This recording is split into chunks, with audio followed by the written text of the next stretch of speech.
समझती हूँ कि चुनाव के दौरान स्वामी प्रसाद मौर्य जी घाटी में आए थे और वो चुनाव नहीं जीत पाए थे। उसके बावजूद भी समाजवादी पार्टी ने उन्हें एमएलसी बना के विधानसभा में भेजने का काम किया है और हम स्वामी प्रसाद मौर्य जी का पूरा सम्मान करते हैं, हमेशा करते आए हैं। और जो अब आप बोलेंगे, नेक्स्ट सवाल करिए। अब पल्लवी पटेल जी ने भी पार्टी में रहते हुए और बगावत के सुर सामने ला दिया है कि राज्यसभा कैंडिडेट को वोट नहीं करने वाली। कहती हैं कि पीडीए के नाम पर छलावा कर रही है समाजवादी। पल्लवी पटेल जी मेरी बहन जैसी हैं और बहुत सम्मान है मेरे हृदय में उनके लिए।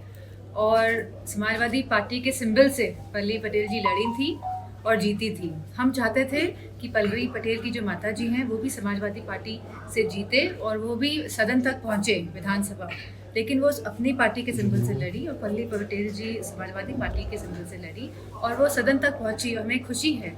और आगे भी इस तरह की कोई बात होगी तो हम पूरा समर्थन करेंगे पल्लवी पटेल। तमाम नेताओं ने मैडम नेताओं ने कहा कि पीडीए का मतलब जो है पिछड़ा, दलित और अल्पसंख्यक है। तो क्या दलित और अल्पसंख्यक महिला नहीं हो सकती थी इन 3 कैंडिडेट्स में राज्यसभा के? मैं समझती हूँ बहुत छोटी लिस्ट थी 3 लिस्ट की। और आपने अब जो कल लिस्ट जारी हुई है, आप उस लिस्ट की बात नहीं कर रहे हैं। जो लोकसभा की लिस्ट जारी हुई, आप उसकी बात करिए। आप कहाँ छोटी छोटी बातें करते हैं। समाजवादी पार्टी ने हमेशा नेताजी के समय से पीडीए की बात करी है, पीडीए के लोगों को आगे लेके आए हैं। और समाजवादी पार्टी की जो विचारधारा है वो यह नहीं है कि पीडीए तक ही सीमित है।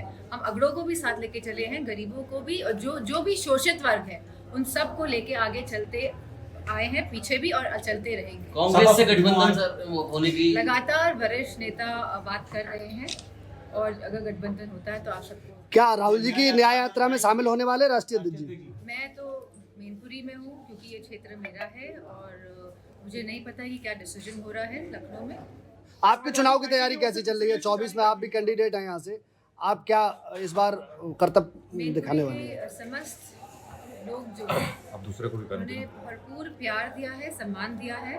और मैं समझती हूँ जिस तरह पिछली बार लोकसभा सीट मैनपुरी ने समाजवादी की तो विचारधारा का समर्थन किया था, आने वाले समय में आप देखेंगे कि पिछले वोटों से भी बढ़ चढ़ के इस बार हम जीतेंगे। समाजवादी पार्टी की दूसरी लिस्ट जारी होगी प्रत्याशी की, लेकिन चाचा का इस बार उसमें भी नाम नहीं है। वो समाजवादी पार्टी का मामला है, तो जल्दी आपको पता चल जाएगा कौन कहाँ से लगा। किसान आंदोलन में राकेश टिकैत भी कूद गए हैं, बता रहे हैं कि पहले से भी बड़ा आंदोलन होगा।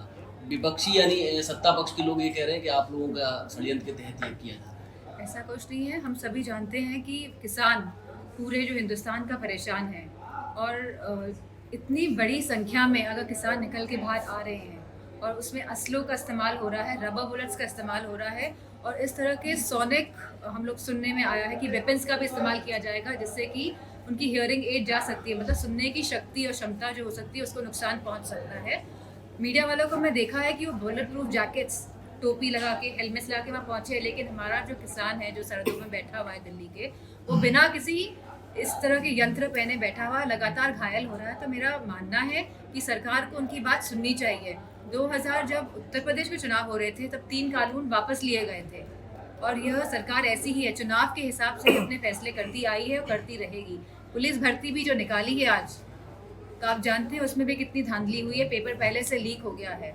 तो सरकार इस तरह जब इलेक्शंस आएंगे इस तरह के मुद्दे लेकर आएगी। पेपर लीक में कुछ अभ्यर्थी आपके पास आए, आप किससे लिखते हैं? भारतीय जनता पार्टी कह रही है कि लोकसभा सीटें, भारतीय जनता पार्टी को ये बात भी कहनी चाहिए कि हमने कितने युवाओं को रोजगार दिया है। हम अग्निवीर की क्या व्यवस्था लेके आए हैं युवाओं के लिए, हम किसानों के लिए क्या कर रहे हैं, हम खाद इतनी महंगी क्यों कर रहे हैं, हम खाद में चोरी क्यों कर रहे हैं, हम मवेशियों जो आवारा पशु हैं उनका समाधान क्यों नहीं ढूंढ पा रहे। तो मैं समझती हूँ बीजेपी के लोगों को ये बात भी कहनी चाहिए, इस बात को नहीं कहना चाहिए कि 80 में से 80 आए। पुलिस अभ्यर्थी पुलिस वाले बच्चे पहुंचे, अभ्यर्थी आपको ज्ञापन दिए, कहाँ तक आवाज ले जाने वाली है आप?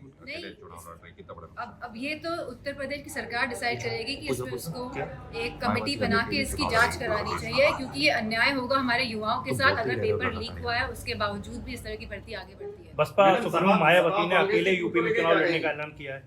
कितना बड़ा नुकसान कर सकती है समाजवादी पार्टी को, क्योंकि आप पीडीए के तहत चुनाव में जा रहे हैं, उसमें दलित भी है और दलित की बहुत। बसपा के बारे में मैं नहीं बोल सकती। मैडम सपा और कांग्रेस की टूट को लेकर क्या कहेंगे, क्योंकि अभी तक कोई सेटिंग नहीं बन पाई है। समाजवादी पार्टी के जितने भी हम लोग को चुनाव लड़ाने हैं, हम लोग ऑलरेडी इस पे डिसीजन ले चुके हैं कि कौन कौन कहाँ से चुनाव लड़ने जा रहा है। तो मैं समझती मजबूती के साथ समाजवादी पार्टी भाजपा का सामना करने जा रही है। क्या समाजवादी पार्टी की बसपा से, जैसा कि आपने बताया बसपा कहने को तैयार नहीं है, क्या गठबंधन की बात आगे जारी है? समाजवादी पार्टी बीएसपी को फिर से गठबंधन में लाना चाह रही है, इंडी गठबंधन में? मैं इस बारे में कुछ नहीं